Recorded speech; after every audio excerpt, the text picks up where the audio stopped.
नमस्कार, हरियाणा न्यूज देख रहे हैं आप और मैं हूं आपके साथ हितेंद्र। हमारे खास कार्यक्रम मुद्दा में आप सभी का स्वागत है। मुद्दा में बात हरियाणा कांग्रेस के संगठन निर्माण को लेकर के करते हैं, क्योंकि हरियाणा कांग्रेस में संगठन निर्माण की प्रक्रिया चल रही है। गुटबाजी को लेकर के पिछले दिनों राहुल गांधी हरियाणा दौरे पर रहे और संगठन निर्माण की कमान भी उन्होंने खुद संभाली। नेताओं को सख्त हिदायत दी गई, लेकिन धरातल पर जो लोग एक दूसरे को फूटी आंख नहीं सुहाते, वो भला एक साथ कैसे एक मंच पर आ सकते हैं, अचानक से कैसे शांत रह सकते हैं। इसलिए पर्यवेक्षकों की बैठकों में कहीं भीड़ नहीं पहुंच रही है तो कहीं पर्यवेक्षकों और मीडिया के सामने ही नेताओं में दिख रही है अनबन। तो ऐसे में कैसे एक महीने में बनेगा हरियाणा कांग्रेस का संगठन, इसी पर करेंगे चर्चा। उससे पहले एक रिपोर्ट आप देखिए।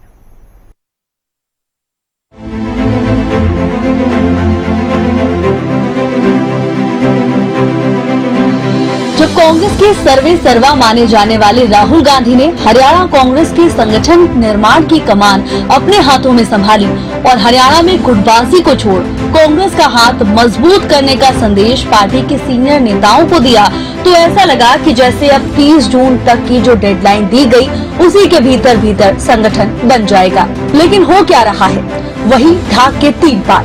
कहीं से कांग्रेस में आपसी खींचतान की जानकारी सामने आ रही है, तो कहीं केंद्रीय पर्यवेक्षक नाखुश नजर आ रहे हैं। केंद्रीय पर्यवेक्षक जीसी चंद्रशेखर गुरुग्राम पहुंचे। यहां बैठक बुलाई गई, जिसमें कैप्टन अजय यादव और जितेंद्र भारद्वाज समेत क्षेत्र के कई सीनियर नेता भी मौजूद रहे। लेकिन भीड़ कम देख केंद्रीय पर्यवेक्षक जीसी चंद्रशेखर नाराज नजर आए। उन्होंने कहा कि इससे ज्यादा लोग तो कर्नाटक में वार्ड स्तरीय कार्यक्रम में जुटते हैं। साथ ही कांग्रेस की गुटबाजी पर भी प्रतिक्रिया दी।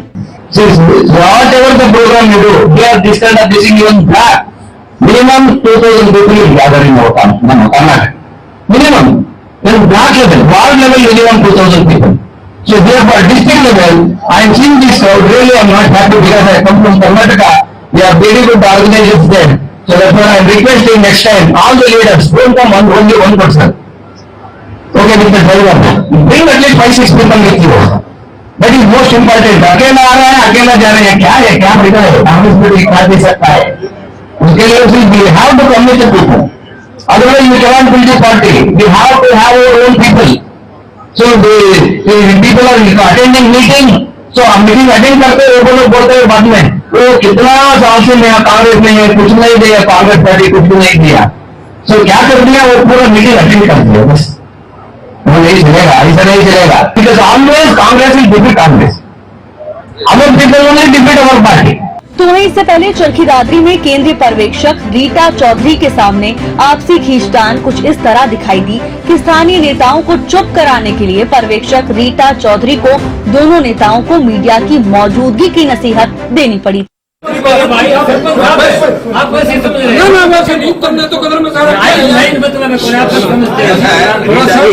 ये दादरी जिले के प्रधान की है, वो इन्हें सारी कसरत बाहर के किस लिए आ रहे भेड़ी के अड़ल अक्सर देने दादरी का आदमी होना चाहिए जिले का।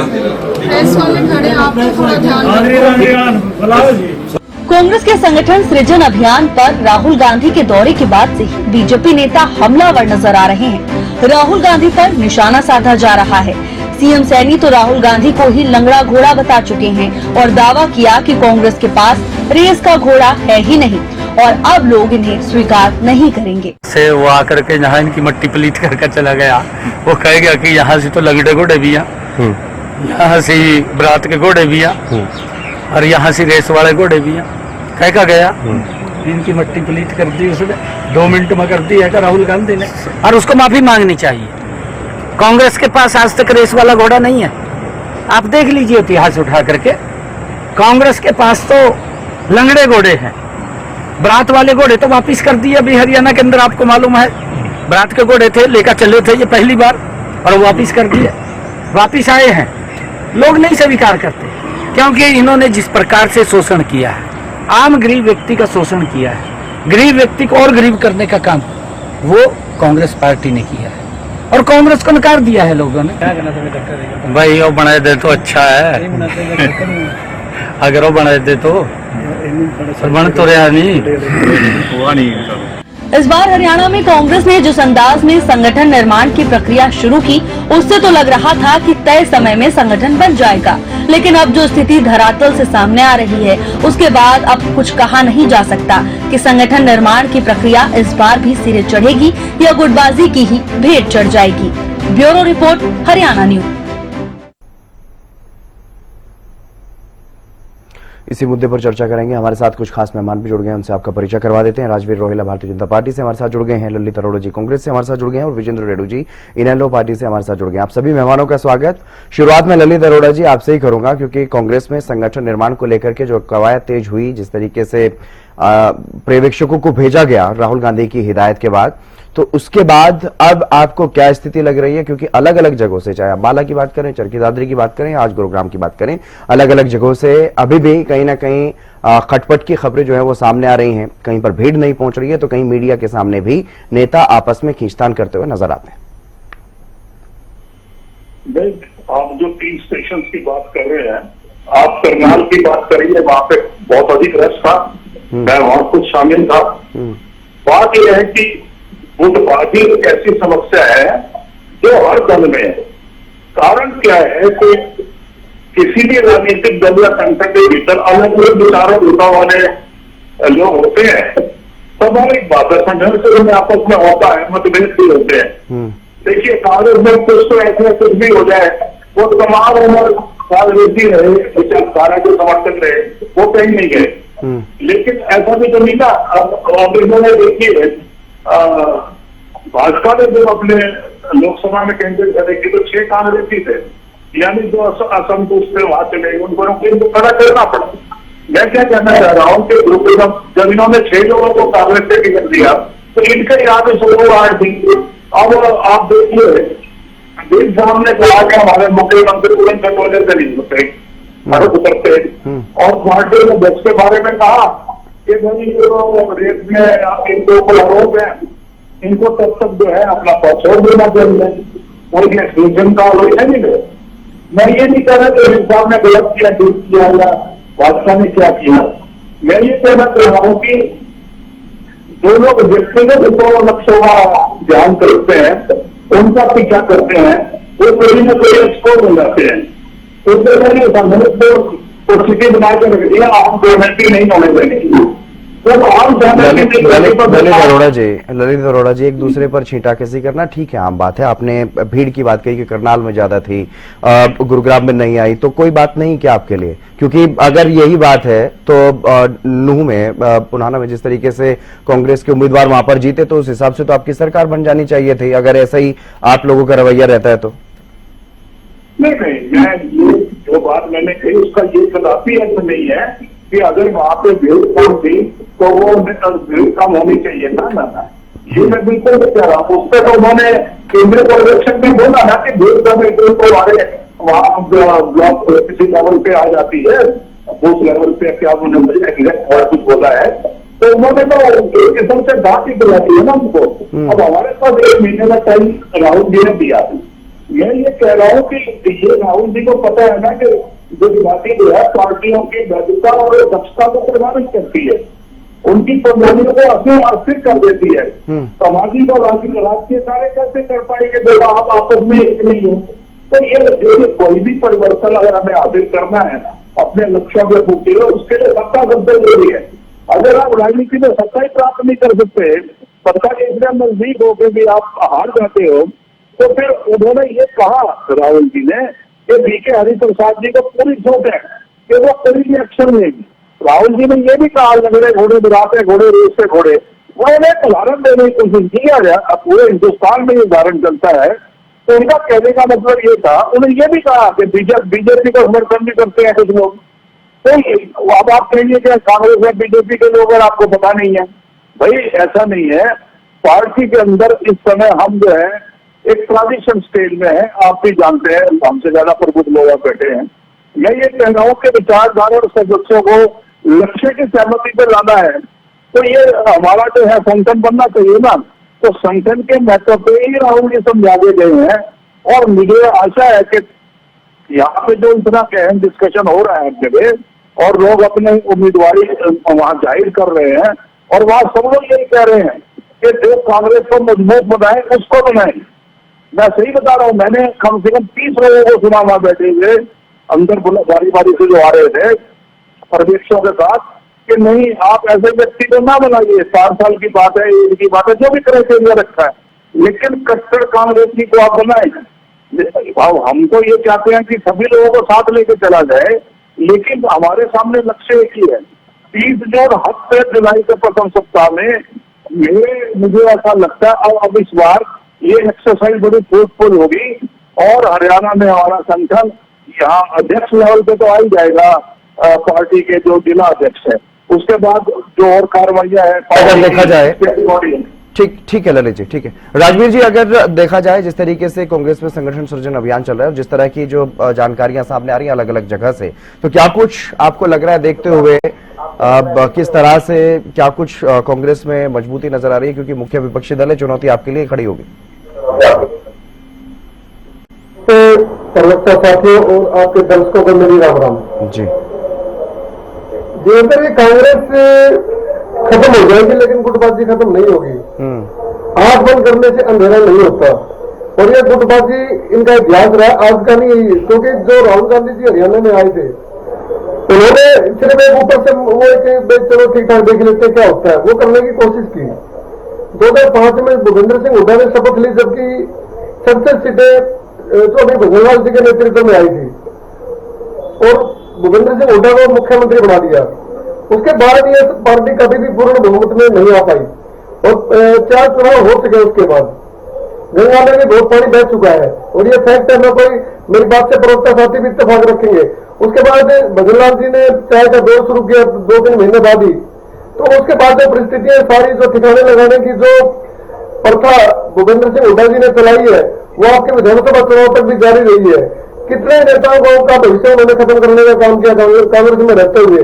जो नेता जिन नेताओं का एक समर्थक है तुम्हारा भविष्य अब सुरक्षित नहीं है, वो नेता कांग्रेस पार्टी को छोड़ गए। बचा कौन है आज? एक ही बचा आज सिर्फ फैट फॉलोअर बचे, चाहे वो दीपेंद्र सिंह हुड्डा के, चाहे वो भूपेंद्र सिंह हुड्डा के या कुमारी शैलजा के या रणदीप सुरजेवाला के। अलग अलग स्टेक होल्डर बैठे आज कांग्रेस में। कांग्रेस गुटबाजी में पूरी तरह फंसी हुई है। 12 साल से संगठन नहीं बना है, लेकिन इनके जो प्रभारी हैं बीके हरिप्रसाद जी, उन्होंने मान लिया 8 प्रभारी बदल के जा चुके हैं। प्रदेश अध्यक्ष का कोई अता पता नहीं रहता। ठीक, लेकिन ये जो हमारे प्रवक्ता साथी हैं ये जो भी है वो मानते नहीं इस बात में। प्रभारी जी ने एक लाइन बोल दी भाई गुटबाजी थी, 12 साल से हम संगठन में खड़ा नहीं कर पाई, ये हमारी कमजोरी भी और कमी भी रही है। 12 साल से संगठन क्यों नहीं खड़ा कर पाए? क्योंकि यहाँ जो कब्जे की जो लड़ाई है, कांग्रेस में कब्जे की लड़ाई है। कांग्रेस ने बहुत साल राज किया है देश में, हरियाणा में बहुत साल राज किया है, लेकिन जो दुर्गति 12-13 साल से जो हरियाणा की जनता देख रही है वो कभी देखने को नहीं मिली थी, कभी भी नहीं थी। नेता आते थे जाते थे, लेकिन आज जो दयनीय स्थिति में कांग्रेस है, आज इनके जो आज के जिला अध्यक्षों को नियुक्त करने के लिए जो इनके सुप्रीम लीडर है राहुल गांधी, उनको चंडीगढ़ में आके इनको समझाना पड़ रहा है। वहां भी ये लोग अपनी बात नहीं आए उस बात से भी। लेटरल एंट्री करवानी पड़ी अशोक तंवर की, क्योंकि वो भी एक नेता कांग्रेस के, उन्होंने भी कांग्रेस से सांसद रहे 10 साल, वो जो भी उनका योगदान था, लेकिन उनको भी उन्होंने बाहर रखा। और जो ऑब्जर्वर बनाए हैं वो ऑब्जर्वर कोई न्यूट्रल ऑब्जर्वर नहीं है, वो ऑब्जर्वर नेताओं के हैं। वो चाहे भूपेंद्र सिंह हुड्डा के, चाहे दीपेंद्र सिंह के, चाहे वो रणदीप सुरजेवाला के, चौधरी वीरेंद्र सिंह के या फिर कुमारी शैलजा के। तो आप यहाँ जो ये मुहिम जो कहते हैं ये आप मतलब फिर जिला अध्यक्ष बनेंगे, वो मुहिम कहाँ चली गई? सोशल जस्टिस की ये लोग बात करते हैं तो जाति के आधार पर ऑब्जर्वर्स को देख सकते हैं ये लोग। क्या नियुक्त करने वाले हैं ये? बीएससी समाज की क्या भूमिका है? जिस समाज के 10 से 12% के करीब जो वोट है, जब सबको भागीदारी की बात आती है सवाल तो सारे उठेंगे। तो कहीं ना कहीं ये जो कब्जे की लड़ाई है कांग्रेस में आने वाले समय में कोई जिलाध्यक्ष नहीं नियुक्त होना, कोई ब्लॉक अध्यक्ष नियुक्त नहीं होना, क्योंकि ये लोग चाहते हैं कि जनता ने वोट दे। जनता ने इनको भर भर के वोट दिया। जनता ने वोट दिया, 39% ये लोग बैठ वोट लेके घर बैठ गए। अपनी कर्मियों में मंथन नहीं करते, कभी ईवीएम में ठिकरा फोड़ते हैं, कभी बीजेपी पे करते हैं, कभी बीजेपी ने ईवीएम हैक किए जनता के दिलों में जगह बना के। तो बीजेपी आज भी फील्ड में है। बीजेपी के रोज कार्यक्रम लगे, हमारे प्रदेश अध्यक्ष, जिला अध्यक्ष, ब्लॉक अध्यक्ष सभी अपने काम पे जनता की सेवा अंतिम ध्येय है। वो चाहे किसी भी माध्यम से जाए, चाहे वो संकल्प सिद्धि का जो हमारे 11 साल का जो मोदी जी का कार्यकाल है उसके माध्यम से हमें जनता के बीच में जाने का काम करेंगे। क्योंकि हमारी पार्टी 3 महीने आगे का प्रोग्राम तय कर देती है। हमें हार जीत का कोई ज्यादा फर्क नहीं पड़ता है। हमारा एक मिशन है, अंत्योदय की भावना से हम लोग काम करते हैं। तो ठीक हमारा क्या है प्रॉब्लम विजेंद्र है जी, लोग? ठीक है विजेंद्र जी, किस तरह से आप देख रहे हैं, क्योंकि 2 विधायकों वाली पार्टी इनेलो में भी संगठन को लेकर के मजबूती से कहीं ना कहीं काम किया जा रहा है, लेकिन दूसरी तरफ जो मुख्य विपक्षी दल है जिसको लगभग सत्ता दल के बराबर के वोट मिले हों विधानसभा चुनाव में, उसमें अभी जब राहुल गांधी कमान संभाल रहे हैं और सख्त हिदायतें दी जा रही हैं, उसके बावजूद भी जिस तरह की स्थिति सामने आ रही है ग्राउंड से, उसको देख करके आपको क्या कुछ लग रहा है?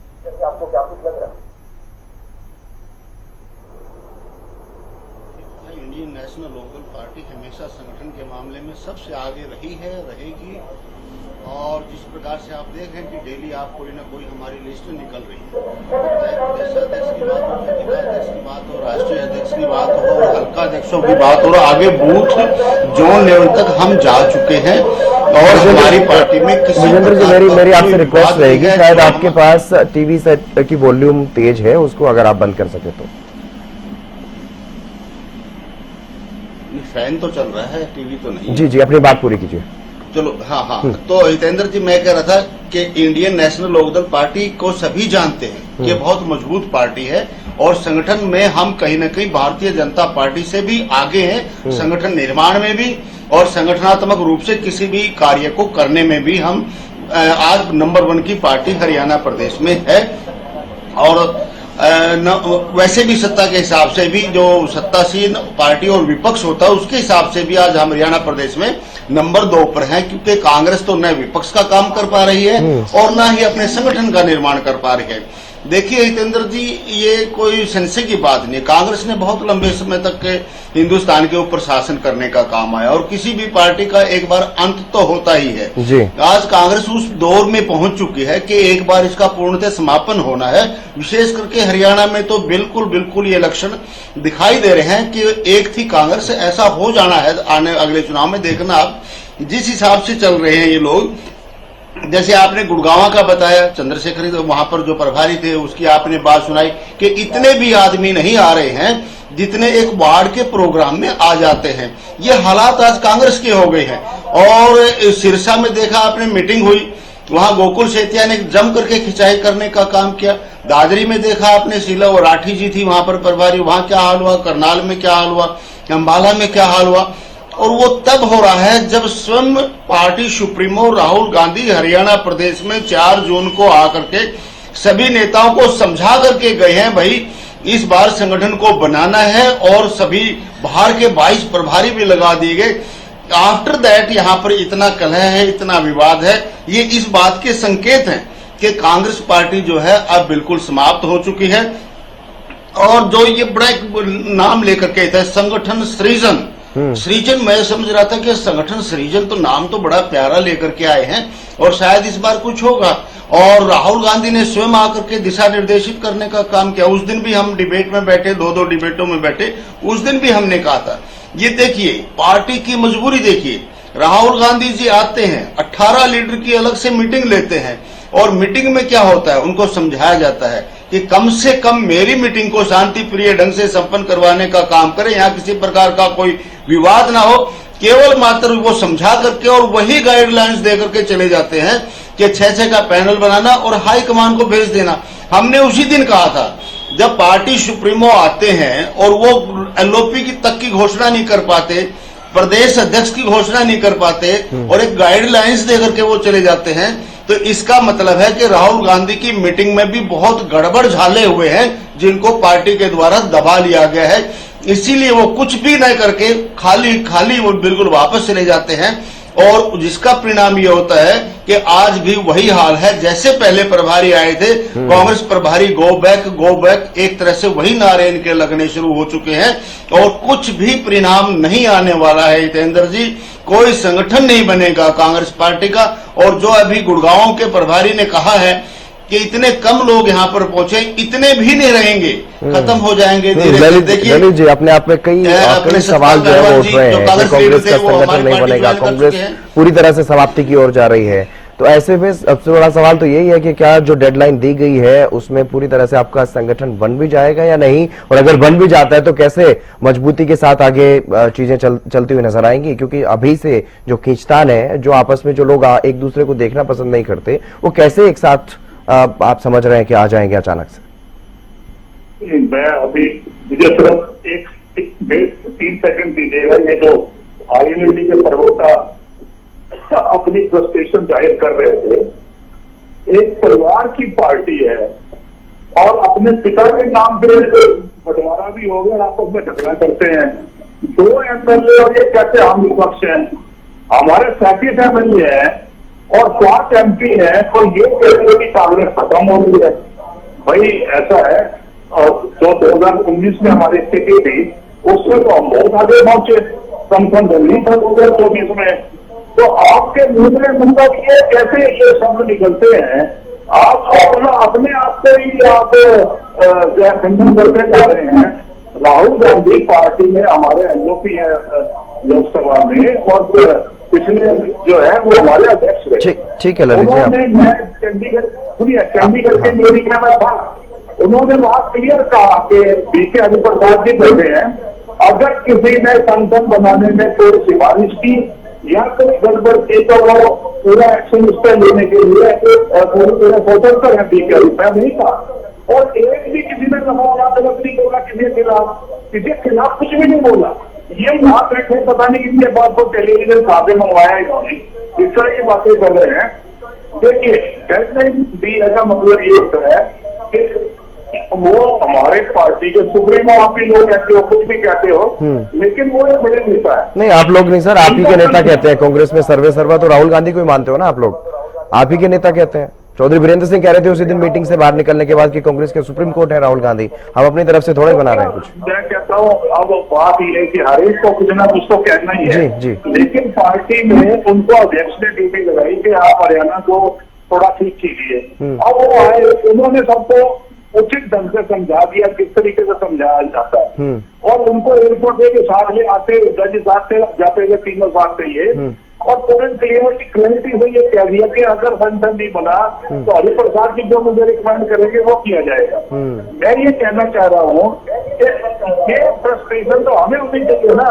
ये दोनों पार्टियां कहती है कि कांग्रेस खत्म हो गई है, आपकी ये नफरत इतनी नफरत करते हैं कि ये तो ये दो एमएल लगाड़ के हमसे नफरत करते हैं। ये खुद विपक्ष के हैं, अपना कोई संगठन नहीं कहाँ संगठन चाहिए। और जहाँ तक बीजेपी की बात है, इनके अंदर भी हम सब नहीं झगड़े हैं। कोई ऐसी पार्टी को की भी है जिसमें झगड़े ना हो। मैं तो अभी राजवीर रोहिला जी, आप कांग्रेस पर तंज कसते हैं, लेकिन वे कह रहे हैं कि आप में भी तो इसी तरह से है, और वो तो कह रहे हैं कि हम तो मजबूत हैं, और पिछली बार से तो ज्यादा ही मजबूत है इस बार।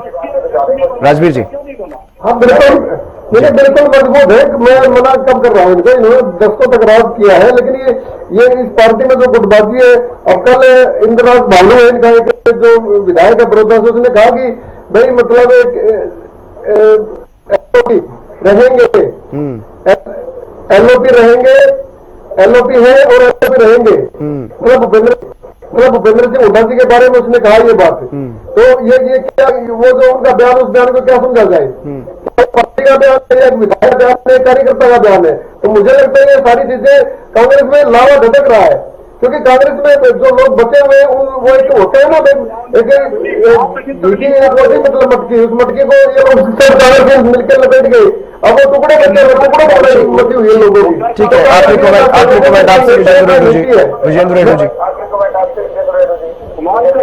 आपको तकलीफ है जी जितेंद्र जी, कांग्रेस पार्टी के अंदर ज्वालामुखी सुलग रहा है, ज्वालामुखी सुलग रहा है, और अब 31 तारीख तक इनकी कार्यकारिणी बननी नहीं है, इनके अध्यक्ष बनने नहीं है, और इसके बाद ये ज्वालामुखी जो है विस्फोटक रूप धारण कर करके फट जाएगा और कांग्रेस पूर्णतः बिखर जाएगी। आज भी कांग्रेस के लीडरों ने दूसरी पार्टी में भागना शुरू कर दिया है। जिस प्रकार से दादरी से सतपाल पहलवान जी ने हमारी इनेलो को ज्वाइन करने का काम किया, कल पानीपत में कांग्रेस के 2-3 लीडर्स, एक महिला लीडर थी, उसने इनेलो को ज्वाइन करने का काम किया। अब नेताओं ने इंतजार कर लिया और इंतजार की घड़ियां इनकी समाप्त हो चुकी है। अब वहां पर ज्वालामुखी का विस्फोट होने वाला है, और ये कह रहे हैं ललित हमारे भाई कि राहुल सुप्रीमो नहीं है। अगर आप राहुल को सुप्रीमो नहीं मानते हो हरियाणा कांग्रेस वाले, तो तो आप अपने दूसरे सुप्रीमो को बुला लीजिए, फिर भी आपका संगठन खड़ा नहीं होगा। जिसको आप सुप्रीमो मानते हो उसको बुला लीजिए, संगठन आपका फिर भी हरियाणा प्रदेश में नहीं बनेगा क्योंकि एक यहाँ पर एक ऐसा माहौल हो गया, नेताओं को अपमानित करना, धक्के मार करके निकालना। किस प्रकार से आपने अशोक तंवर को धक्के मार करके बाहर करने का काम किया था भाई, वो आज फिर कांग्रेस पार्टी में क्या दूसरों को सुहा जाएगा? वो अच्छा लगेगा क्या? वो गोकुल सेठी ने भंडाफोड़ कर दिया उधर सिरसा में उसका, और इसी प्रकार से अन्य नेताओं को भी आपने भगाने का काम कर दिया। तो कांग्रेस पार्टी का अंत आ चुका है। और मैं तो कहता हूं भगवान इनका भला करे और ये सुख शांति से और समृद्ध रहें, लेकिन एक बार सत्ता से तो उनको भागना ही पड़ेगा, दूर भागना पड़ेगा। बहुत शुक्रिया विजेंद्र जी हमारे साथ जुड़ने के लिए। राजवीर रोहिला जी आपका भी शुक्रिया और ललित अरोड़ा जी आपका भी बहुत शुक्रिया इस चर्चा में जुड़ने के लिए। लेकिन अब देखना होगा कि कांग्रेस में जो संगठन निर्माण की कवायद चल रही है उसमें जिस तरीके की जो जानकारियां सामने आ रही हैं, कहीं आपसे खींचतान चल रही है तो कहीं पर्यवेक्षक नाखुश नजर आ रहे हैं, तो क्या इस तरह से जो जानकारियां सामने आ रही है कि इसके बावजूद भी 30 तारीख तक की जो डेडलाइन है क्या उसमें कांग्रेस का संगठन बन पाएगा या नहीं? फिलहाल दीजिए इजाजत, नमस्कार।